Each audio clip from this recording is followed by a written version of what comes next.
Պարոն Սուրենյանց, ո՞րն է ճիշտը, ընդդիմությունը վերցնի մանդատները, թե չվերցնի, ո՞րն է արտահայտելու ժողովրդի ցանկությունը եւ կամքը։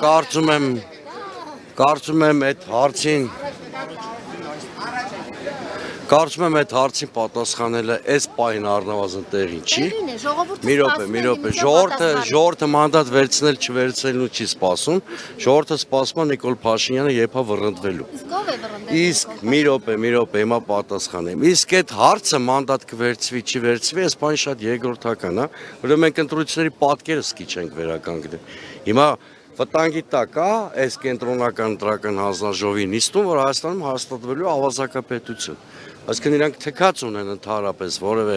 օրենքի արդարադատության վրա։ Այո, որ կենտրոնական ընտրական հանձնաժողովը որոշում կկայացնի, ձեր հարցը անշուշտ տեղին է եւ պատասխանը կտրվի։ Որ ճանապարհը շուտ մոտեցնելու է Նիկոլ Փաշինյանի արագ իշխանական զրկման, այն ճանապարհները արդյունավետ է։ Ես հիմա կարող եմ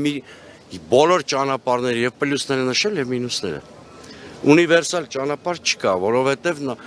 առաջին հերթին ամեն ինչ պետք է արվի փողոց գեներացնելու համար։ Ինչը կնպաստի փողոց գեներացնելուն, կարող ենք շատ երկար քննարկել, բայց ես խոստանում եմ այդ ու բազմաթիվ այլ հարցեր այս նիստից հետո պատասխանել։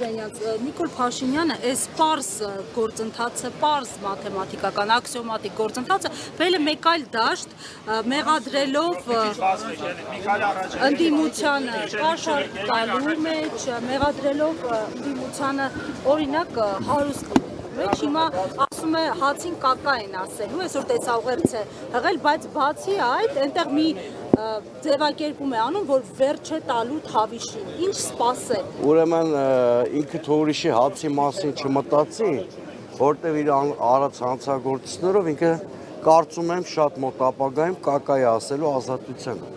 Ավելի լավ է ինքը իր դարդը լացի, սա մեկ։ Որովհետև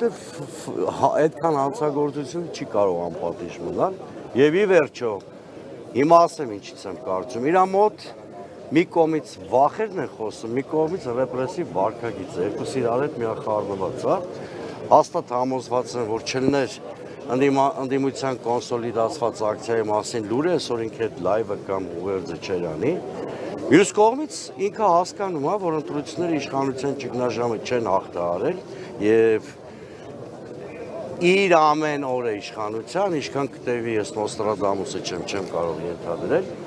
ուղեկցվելու է ռեպրեսիաներով, անկայուն վիճակով, տուրբուլենտությամբ, առաջի դեպքն է երևի համաշխարհային պատմության մեջ, որ որևէ ղեկավար վերընտրվելուց կամ ընտրվելուց հետո ոչ թե հանրային համերաշխության մասին է խոսում, այլ մարդ նստածներ։ Բայց մյուս կողմից առաջ եմ ուղղում սեփական օրակարգերը, տեղեկացանք, որ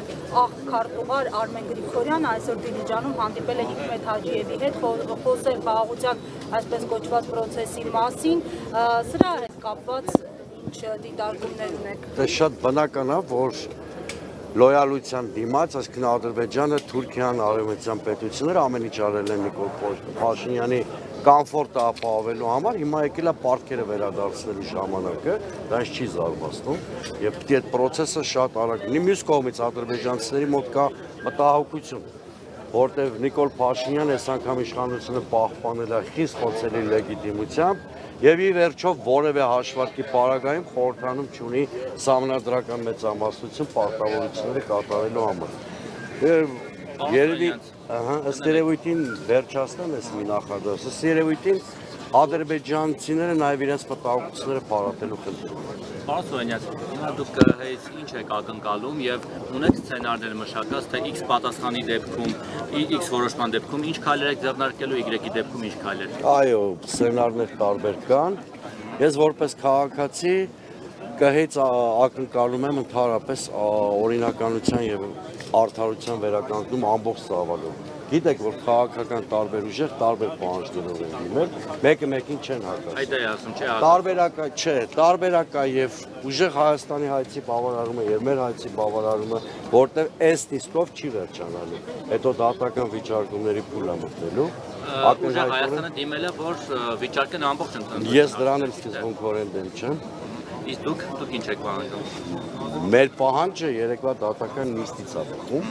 պիտի քննարկվի առնվազն 3 տեղամասերում ընտրողների իրավունքների վերականգնման հարցը։ Հիմա տեսեք, եթե օրինակ ձեր պահանջը բավարարվում է եւ վերակվյարկություն է հայտարարում, դուք ինչ եք։ Այդ շատ մասնակ արդարության շատ մասնակի բավարարում է դա, արդարության շատ մասնակի բավարարում է, որանով հարց չի լուծվում։ Ըստ էության շարունակելու ենք պայքարը օրինականության վերականգնման համար ամբողջական ծավալով։ Այսինքն, եթե Բարգավաճ Հայաստանը անցնի 4% շեմը հաղթարի, դա ձեզ համար բավարար է, պարոն Սիրոն։ Ոչ, դա մեր համար բավարար չի, որովհետև դա ընդամենը 3 տեղամասերում մեր ընտրողների իրավունքների վերականգնման հարց է լուծում, բայց ակնհայտորեն ընտրական գործընթաց ուղեկցվել է մեծածավալ համակարգային խախտումներով եւ միայն այս պահանջի բավարարումը մեր այս պահանջի բավարարումը նվազագույն մինիմումն է, ոչ թե արդարության ամբողջական վերականգնումը, բայց մենք ասել ենք եւ հետամուտ ենք լինելու, որ մեր ցանկացած ընտրողի ձայնի պաշտպանության հետևից գնալու ենք։